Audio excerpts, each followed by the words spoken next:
नमस्कार। आज बजट पेश कर दिया गया निर्मला सीतारमण के द्वारा। मोदी सरकार का जो तीसरा टर्म है उसमें पहला बजट आज पेश किया गया और आज जितनी बातें उम्मीद की जा रही थी, लगभग उम्मीद को पूरा करने की कोशिश की गई, लेकिन कहीं न कहीं कुछ न कुछ कमी भी तो वो तो चलता रहता है। लेकिन मिला-जुला कर के अगर देखा जाए तो बजट ठीक-ठाक है और बिहार के लिए तो बहुत ही अच्छा बजट है। अगर बिहार और आंध्र प्रदेश के लिए देखें तो बहुत ही अच्छा बजट है। जहाँ तक है कि अगर बिहार की बात करें तो बिहार में जो घोषणा की वित्त मंत्री ने जो घोषणा किया, उसमें है कि मतलब आपका जितने भी यहाँ पे एक्सप्रेसवे वगैरह बनाने के लिए या जो भी सड़क वगैरह परियोजना जितना ही चल रही हैं, न्यू शुरू जो होने वाले, नए स्टार्ट होने वाले हैं, उसके लिए 26,000 करोड़ रुपए का प्रावधान माने किया गया है। पटना पूर्णिया एक्सप्रेसवे 300 किलोमीटर लंबा बनाया जाएगा। वहीं एक एक्सप्रेसवे बक्सर से भागलपुर 386 किलोमीटर लंबा एक्सप्रेसवे बनाया जाएगा।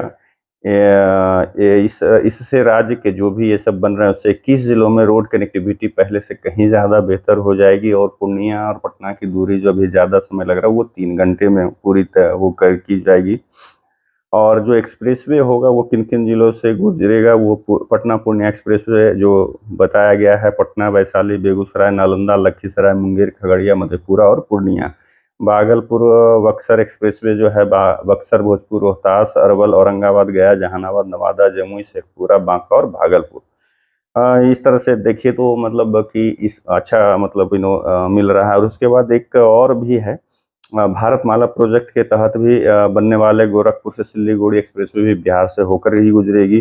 जैसे ये जो गोरखपुर से और सिल्लीगुड़ी वाला जो एक्सप्रेसवे है वो पूर्वी चंपारण, शिवहर, सीतामढ़ी, मुजफ्फरपुर, बेगूसराय, लखीसराय, जमुई और बांका आदि जिलों से होते हुए पश्चिम बंगाल सिल्लीगुड़ी जाएगी गोरखपुर से होते हुए। तो इसके साथ ही जो है यहाँ पे आपका विष्णुपद मंदिर कॉरिडोर और राजगीर में जो सप्तऋषि, वहाँ जो जिसको कि हम लोग जो कुंड है, जो सप्तधरवा कुंड जिसको बोला जाता है बिहार में, वो आपका मतलब उसको कॉरिडोर के तौर पे डेवलप किया जाएगा। जैन मंदिर जो भी जितने भी हैं उसको कॉरिडोर के तौर पे डेवलप किया जाएगा।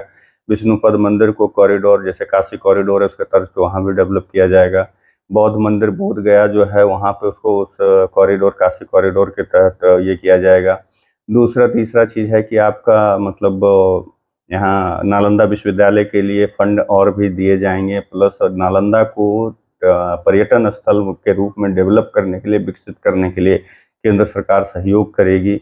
साथ ही साथ जो है यहाँ पे बिजली के लिए जो है उत्पादन के लिए भी, उसके लिए भी यहाँ पे इन्होंने प्रावधान किया है। प्लस एक 11,500 करोड़ जो है कोसी में, उधर जो क्षेत्र है उत्तरी बिहार में जो बाढ़ आते हैं नेपाल से, उसको बनाने में सारा मदद करेगी सरकार। प्लस 11,500 करोड़ के लिए उसके लिए प्रावधान किया गया है। तो देखा जाए कि बिहार के लिए जो है बहुत अच्छा मतलब ये बजट कह सकते हैं। और बाकी जो है किसानों के ऊपर फोकस किया गया है, छात्रों के मैंने पढ़ने वाले स्टूडेंट्स के ऊपर मतलब इस पे फोकस किया गया है। किसान लगभग 1.5 लाख करोड़ जो है एग्रीकल्चर पे फंड मतलब रखा गया है। और उसके बाद जो है आप अगर देखेंगे कि इसमें जहाँ तक बात है कि क्या-क्या मतलब बिहार में, जो पहले ही मैंने बताया कि बिहार सड़क परियोजना के लिए केंद्रीय बजट में 26,000 करोड़ और बोध गया से दरभंगा वाया राजगीर वैशाली एक्सप्रेसवे का निर्माण होगा। जो कि मैंने एक चीज़ और है वो भी गया और वैशाली एक्सप्रेसवे, एक एक्सप्रेसवे और भी। ये अलग बात है कि अभी विपक्ष में जो यहाँ पे महागठबंधन है वो कह रहे हैं कि हमारा ये है, जबकि इनके सरकार में आने से पहले ही कुछ एक्सप्रेसवे पहले एनडीए की गवर्नमेंट 2020 में जब बनी थी उन्होंने घोषणा करी थी और उसके बाद जो है फिर इनकी सरकार सत्ता में साथ में चले आते हैं और बाद में फिर उसके लिए मिलते-उलते हैं कि हाँ भाई फंड बंद नहीं हो, जिसमें जबकि केंद्र सरकार ने फंड बंद नहीं किया था। और उसके बाद जैसे ये गया है और वैशाली एक्सप्रेसवे, इसको ये नहीं बोल सकते कि हमारा ये किया हुआ, ऐसा कुछ नहीं है। बक्सर में गंगा नदी पर 2 लेन का पुल, गया में इंडस्ट्रियल हब विकसित होगा। बिहार में बाढ़ की समस्या से नेपाल से बात करेगी भारत सरकार और उसको सही करने में, जो वहाँ पे जो बना हुआ है, बैराज बना हुआ है, उसको सही से तरीके से करने में ये किया जाएगा। बाढ़ नियंत्रण के लिए जैसा मैंने बताया 11,500 करोड़ का फंड जारी किया जाएगा। बोधगया में महाबोधि कॉरिडोर विकसित किया जाएगा होगा। नालंदा राजगीर में पर्यटन सुविधाओं का विकास होगा। कई एक एयरपोर्ट्स बनेंगे, मेडिकल कॉलेज, स्टेडियम स्थापित होंगे। भागलपुर में जैसे मैं बता रहा था कि पिरपैंती में 2400 मेगावाट का पावर प्लांट बनेगा। ऊर्जा क्षेत्र के विकास के लिए बिहार को 21,400 करोड़ के मतलब मिलने का ये घोषणा किया गया, देने की घोषणा की। बिहार को इन्वेस्टमेंट बैंक के लिए अतिरिक्त फंड दिलाया जाएगा। इस तरह से यहाँ पे बिहार के लिए एक तरह से जो ठीक है मांग किया जा रहा था कि हमें स्पेशल दर्जा मतलब विशेष राज्य का दर्जा मिले, तो वो टेक्निकली जो रघुराम राजन की कमेटी जो मतलब यूपीए गवर्नमेंट पार्ट मतलब जो बनी थी, उसमें जो रघुराम राजन की कमेटी थी उसने सिरे से खारिज किया था। उनकी कमेटी के अनुसार मतलब इसमें बोला गया था कि बिहार को विशेष राज्य दर्जा नहीं दिया जा सकता है, और अगर बिहार को विशेष राज्य दर्जा दिया जाएगा फिर तो इसके साथ साथ बहुत सारे ऐसे राज्य हैं जिनको देना पड़ेगा, जिससे कि फिर देश की स्थिति जो है आर्थिक स्थिति चरमरा जाएगी। तो ये सभी लोग जानते हैं, लेकिन ये पॉलिटिकल मुद्दा है, ये इसको भंजाने का। और जिस तरीके से अभी लालू यादव का ट्वीट और तेजस्वी यादव का ट्वीट और कांग्रेस का कि विशेष राज्य का दर्जा लेना चाहिए, मांगना चाहिए, नहीं देते हैं तो इस्तीफा दे देना चाहिए। तो भाई मेरे लालू यादव जी, आप भी 10 साल रहे यूपीए 1 और यूपीए 2 में, आप भागीदार रहे। कांग्रेस को भी जवाब देना चाहिए कि उस समय विशेष राज्य का दर्जा क्यों नहीं दिया। उसमें रघुराम राजन की कमेटी आपने बनाई और उस कमेटी ने क्या कहा कि भाई आप विशेष राज्य का दर्जा बिहार को नहीं दिया जा सकता। उस समय नीतीश जी यहाँ पे मुख्यमंत्री उस समय भी थे, आज भी थे। आज आप किस आधार पे कह रहे हैं, उस समय तो आप लोग भी तर्क देते थे कि नहीं दिया जा सकता, तो आज किस आधार पे आप लोग कह रहे हैं कि विशेष राज्य का दर्जा मिलना चाहिए। बाकी जो एक्स्ट्रा मिलना चाहिए यहाँ के आधारभूत संरचना को बनाने के लिए, इंफ्रास्ट्रक्चर को डेवलप करने के लिए, उसके लिए केंद्र सरकार ने किया है। और ये जो तेजस्वी यादव अपना क्रेडिट ले रहे हैं, ये मतलब किसको मूर्ख बनाने की कोशिश कर रहे हैं तेजस्वी यादव। आप मूर्ख मत बनाइए, जनता को मूर्ख मत समझिए। जनता जानती है कि आपके हाथ में कुछ नहीं है। ये केंद्र सरकार ने उस समय से, आपके आने से पहले ही ये सब चीज बहुत सारी योजनाओं का घोषणा कर चुकी थी। उसके बाद है कि आप जो करें कि हमारा मतलब पुराना जो है उसको मतलब ये कर दिया गया, गलत बात है। वो केंद्र सरकार के ही देन थी, वो आप अपना नाम लूट रहे हैं। जैसे बहुत सारे लोगों को आप जब सत्ता में आए तो जो ज्वाइनिंग 1 महीना 2 महीना नौकरी कर चुके थे उनको बुला करके फिर से आप लोगों ने उन्हें ज्वाइनिंग लेटर दिया था कि दूसरे का माल जो है रिपैकेजिंग कर करके आप बेचने का काम पहले आपने खुद किया, उसके लिए उसकी तरह से आप दूसरे को भी बता रहे हैं और आरोप मढ़ रहे हैं। इसके साथ ही यह जो मतलब आयकर छोटे करदाताओं को छूट मिला है, उसमें आप देखें कि उस पर भी जो है जिस तरीके से लोगों को बताया गया है।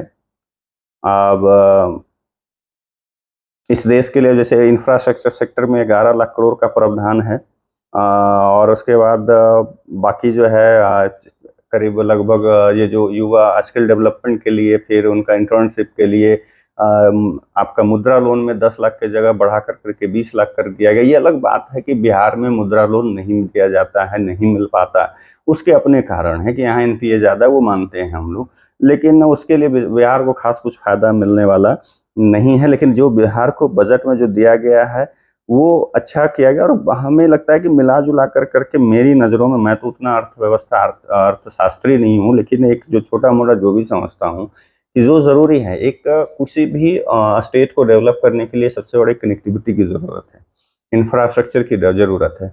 वो यहाँ पे पहले से, अगर 2005 से पहले देखिए जा कर के, यहाँ सड़कें नहीं थी, यहाँ पे बिजली नहीं थी, पानी नहीं थी, यहाँ पे मूलभूत चीज़ों की ज़रूरतें मतलब पूरी नहीं हो पाती थी। शाम के वक्त अभी जैसे लाइट में हम लोग इतना मतलब इस तरह से वीडियो बना रहे, उस समय संभव नहीं था। सिर्फ वो केरोसिन मिट्टी तेल के वजह से हम लोग फिर वो लैंप और लालटेन जला कर करके काम चलाते थे। मुश्किल से 1 से 2 घंटा लाइट रहती थी। सुरक्षा व्यवस्था सही ना, मतलब ये जो है वो नहीं अच्छा था उस समय। तो ये सारी चीज़ों को नीतीश जी ने सुधारा, और उसको अब जो है, और अभी क्या था कि एनएच था, यहाँ पे हाईवे था, नेशनल हाईवे तो था, 2 लेन था, फिर उसको 4 लेन कुछ जगहों पे किया गया। अब जो है एक्सप्रेसवे आ रहा है यहाँ पे, एक एक्सप्रेसवे नहीं है, कई एक एक्सप्रेसवे। तो उन एक्सप्रेसवे के वजह से भी यहाँ पे और भी रोजगार भी बढ़ेंगे, बिजनेस भी अच्छा होगा, लोगों का आवागमन होगा, और सुविधाएं जब ये सब चीज़ों की बढ़ेगी तो बाहर से यहाँ पे निवेश भी आ पाएगा।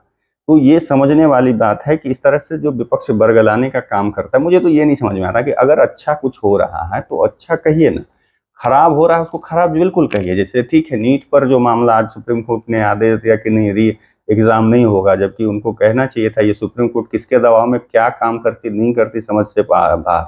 जो मामले पर सुनवाई सही करना चाहिए उस पर नहीं करती, जिस मामले में उनको नहीं घुसना चाहिए उसमें जबरदस्ती अपना नाक घुसेड़ कर करके अड़ंगा लगाते रहते हैं। तो वो अलग मैटर है। तो जो मुद्दे हैं, जैसे कि ठीक है विपक्ष ने वो केंद्र वहाँ संसद भवन में जैसे राहुल गांधी, अखिलेश यादव ने कल नीट के बारे में, जो भी एग्जाम है, सिर्फ नीट नहीं पूरे एग्जामिनेशन के बारे में, सिस्टम के बारे में उन्होंने सवाल किया। ये अच्छी बात है, करना चाहिए, विपक्ष को ये सब चीज करना चाहिए। भ्रष्टाचार हो रहा है तो करना चाहिए, और चीजें हो रही हैं, कमी दिख रही है तो उस पर करिए। लेकिन जो अच्छी चीजें हो रही, अगर बिहार में इतनी चीजें आ रही हैं तो इतना प्रावधान किया जा रहा है, ठीक है, इसके पहले कब आपको कोशी के लिए मतलब अलग से फंड जारी किया गया, या इस तरह से कि हाँ भाई नेपाल में जो वहाँ पे बना हुआ है उसके लिए केंद्र सरकार सहायता करेगी, ऐसा कब हुआ था? मुझे तो नहीं ध्यान में, अगर है तो कोई करेक्ट कीजिएगा। तो इसमें क्या है, तेजस्वी यादव को इसका स्वागत करते हुए डिमांड और कर सकते थे, ये अलग बात है कि इसके अलावा कुछ और देते तो अच्छा होता, या ये वो अलग अलग उनका कुछ और सुझाव रहता, तब समझ में पब्लिक को आता कि नहीं, इनका जो फोकस है बिहार के विकास पे है। लेकिन इनके बिहार के विकास का फोकस नहीं है, सिर्फ ढिंडोरा पीटना। और कहाँ अभी हैं उनके सोशल मीडिया के पोस्ट पे जाके पढ़ देखिएगा तो उनके जो ही समर्थक हैं, उनके ही जाति के लोग उसे हो या उनके समर्थक हो, नीचे कमेंट जरूर कर रहे हैं कि कहाँ है भैया, आइए, बहुत जरूरत है ये। यानी कि वो बिहार में नहीं है। समझने वाली बात है कि जब उनका यहाँ पे नहीं कुछ तो यहाँ पे वो नहीं रहते हैं, वो कहीं बाहर रहते हैं। लालू यादव जी भी आज जो है यहाँ से दिल्ली जा चुके हैं। तो ये लोगों का पता नहीं कि भाई अपने समय में तो विकास किए नहीं, अब जो हो रहा है तो ये सही विपक्ष का मायने ये नहीं हुआ, सिर्फ हल्ला हंगामा करना विपक्ष का काम नहीं है। ठीक है, आपकी सीटें बढ़ गई, जैसे लालू यादव जी ने कहा कि विपक्ष वो वाला विपक्ष नहीं रहा जो आज से पहले पिछले बार जो था, मान गए। लेकिन कि विपक्ष जो सही भूमिका, जो सकारात्मक भूमिका होनी चाहिए कि नहीं भाई, हम अच्छे कामों की तारीफ करें, माने ताली बजाएं, बोल करके भी तारीफ करें, उसके साथ सुझाव हो तो सुझाव दीजिए, गलत हो रहा है तो गलत का विरोध करिए। ये होता है सकारात्मक विपक्ष। जैसे पहले अगर उठा कर करके 90 के दशक में चले जाइए, अगर जिनको भी याद होगा 80-90 के दशक के जो भी बच्चे हैं या उनके पुराने बुजुर्ग लोग जो हैं, कि उस समय जो विपक्ष में वाजपेयी जी, आडवाणी जी, ये लोग कोई अच्छे काम का विरोध नहीं करते थे, गलत चीजों का, गलत नीतियों का विरोध करते थे। तो उन्हीं से सीख लीजिए। नहीं सीखेंगे, इनका काम ही है कि अच्छे चीज का भी विरोध करना, उसमें अपना सिर्फ नाम लगाना। ऐसा तो कुछ नहीं हम पढ़े थे कि हाँ तेजस्वी जी आपके हाथ में क्या था ऐसा कि आप यहाँ पे एक्सप्रेसवे बना सकते थे? क्या आपके पास ऐसा था कि 2 स्टेट के बीच में एक्सप्रेसवे आप करवा सकते थे? क्या आपके हाथ में ऐसा था कि आप यहाँ पे एयरपोर्ट बनवा सकते थे? क्या आपके हाथ में ऐसा था पावर कि हाँ आप यहाँ पे ये बिजली का ये परियोजना शुरू कर सकते थे, या नेपाल से आप डायरेक्ट बात कर सकते थे, या यहाँ पे 11,500 करोड़ रुपया जो है आप यहाँ पे स्टेट, ऐसा बिहार स्टेट में था कि अपने बलबूते पे ये कर लेती? तो ये सोचने वाली कॉरिडोर की बात है। कह रहे थे कि हमारा जो है वो हम लोगों ने पहले वो कुछ पेपर की कटिंग सी या वो वहां से स्क्रीनशॉट लेके शेयर किए। भाई उसमें भी केंद्र सरकार का ही जरूरत है आपको। जब तक एनडीए सरकार वहां पे थी तभी बहुत सारी चीजें हम लोग पहले ही पढ़ चुके हैं। आप उसको बरगलाइए मत कि हाँ आपकी देन है, ये एनडीए गवर्नमेंट की देन थी, है। और आपका इसमें ठीक है, बीच में आप 17 महीने के लिए आए तो वो आप क्रेडिट मत लीजिए। जैसे आप नौकरी नियुक्तियों की क्रेडिट ले रहे हैं, वो आप लेने की कोशिश मत कीजिए। तो थोड़ा सा सकारात्मक भूमिका निभाइए, अच्छा लगेगा। पढ़े लिखे हैं, पढ़े लिखे तो गलत बोल दे, कि युवा हैं आप, थोड़ा सा दिमाग वाले युवा हैं। पॉलिटिकल अगर आपको करियर अच्छा करना है, क्योंकि अब बिहार की जनता बदल रही है, उसका रुपौली आपको मिल गया, परिणाम प्रमाण मिल गया कि दोनों पक्ष विपक्ष दोनों वहां नाक रगड़ करके पूरी ताकत लगा दी, लेकिन जनता ने उसे चुना जो जनता के साथ खड़े रहने वाला था। उसे चुना, न जात देखा, न पात देखा, न कुछ देखा। वहां पे वैसे निर्दलीय को जिताया जो उनके साथ हर सुख दुख में खड़ा रहा। तो इस बात से सबक लेने की जरूरत है दोनों पक्षों को कि भाई अब जो है कम से कम सकारात्मक राजनीति की जाए। नहीं अगर करेंगे तो हर्ष जो है आपका, हस्त्र जो है वो आपका रुपौली विधानसभा वाला भी होगा, और 25 जो है बहुत पूर्ण होने वाला है। चलिए, कैसा आपको लगा, आप लोगों का क्या मानना है इस पर आप कमेंट करके बताएं। आप लोगों से विदा लेता हूं, दूसरे वीडियो में मिलता हूं। नमस्कार।